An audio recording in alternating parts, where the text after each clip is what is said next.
Hi, my name's Jeremy. I'm a professional saxophone player. Let's learn how to set up your saxophone. Now, the first thing to do is to lay your case flat on the ground, which normally means that the brand or label is facing up, and then we can simply open it up.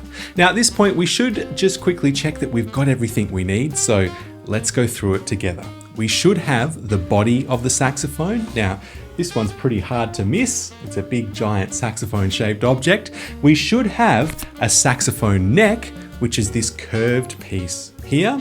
We should have a mouthpiece, and yours may have a little cap on it, which you can remove. We should have a ligature, which is this metal ring that just goes over the mouthpiece. We should have a neck strap or a harness, and this will go around our neck and connect our saxophone to ourselves to hold it up as we play. And we should have some saxophone reeds in either strength 1.5 or 2.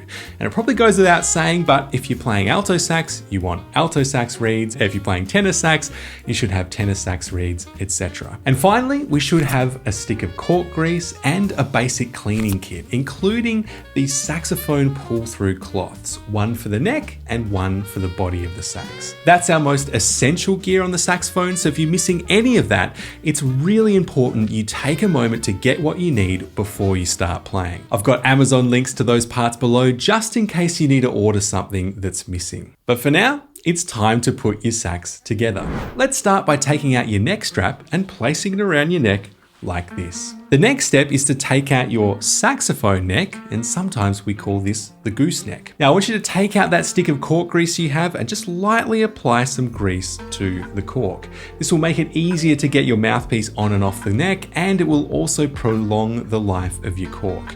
Now, you don't have to do this every time you play sax, but it's a good idea to do it at least once a week or whenever you notice the cork drying out. Next, let's take out your mouthpiece and just slide the cap and ligature off the end, if it's still on the end there, and gently slide it onto the freshly greased cork. And you can do so with a light twisting motion.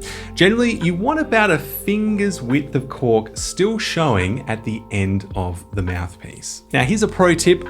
Avoid squeezing this bit of the keywork with your hand as you slide your mouthpiece on the neck. It's really tempting just to grab this whole thing and use it as leverage to get your mouthpiece on, but if you do that, you might accidentally bend this arm, which can cause all sorts of issues with your tone. So best just to avoid touching it altogether. Now let's get out your ligature, which is this metal ring. Loosen the screws a little bit and just slide it onto the end of the mouthpiece.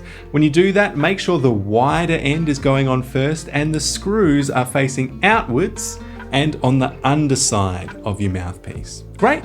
We can set all of that aside for just a moment and get out a new reed. As I mentioned earlier, beginners should start on strength 1.5 or 2 reeds, and I recommend either the Diodario Royals or the Van Doren Traditionals. And again, I'll leave links to those below this video. Now, let's take a moment to just examine our reed. You'll see a thicker end and a thinner end. The tip of this thin end is only about 1/10 of a millimeter thick. And as I'm sure you can imagine, it chips really easily. So whenever we handle the reed, we want to avoid touching the tip altogether. So just be sure to handle it from the thicker end. And as another side note, if you do get a chip or split in your reed, the best thing to do, in fact, the only thing to do, is to simply throw it out and get a fresh one, as sadly, reeds can't be repaired.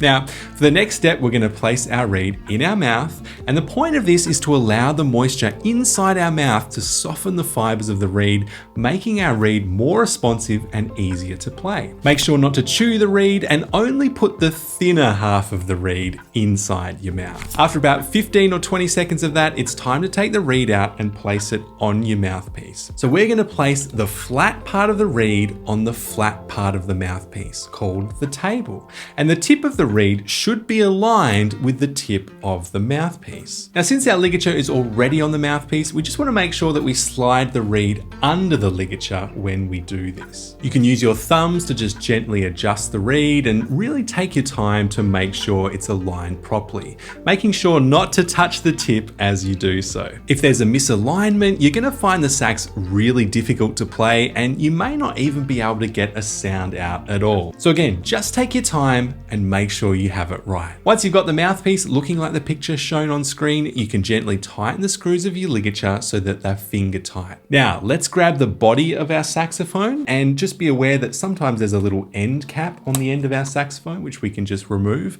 And then we can slide our pre-assembled neck into the neck receiver, which is the end of this saxophone. And then once it's in, just gently tighten this screw. Now the final thing to do is just to simply clip the neck strap to this ring on the back of the saxophone, and there you have it, a perfectly set up saxophone.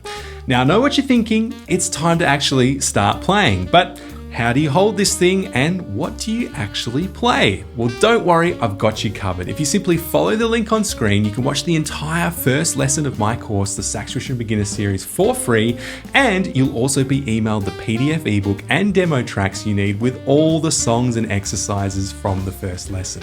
Alternatively, you can just watch this lesson on YouTube right here, but be sure to open the link in a separate tab so you can download the PDF ebook and demo tracks after your lesson. Well, thanks for watching.